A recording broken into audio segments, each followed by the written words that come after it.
Another day, another mini vlog. So, for today's video, ayan pababa ako ng escalator. By the way, sa Lucky Chinatown Mall yan sa Binondo, Manila. So, pupunta ako ng KKV at pinapakita ko sa inyo yung Watson na binili ko. So, kung mahilig kayo sa mga cute item, perfect to sa inyo yung KKV. So, ang dami nilang mga cute items dyan. Tsaka yung mga pagkain nila. Ayan. Pero in fairness sa mga pagkain nila dyan is masasarap naman yung nabibili ko. So, ayan na.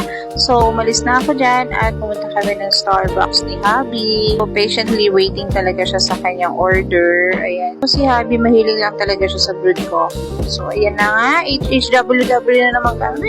Para kami mag-jowa.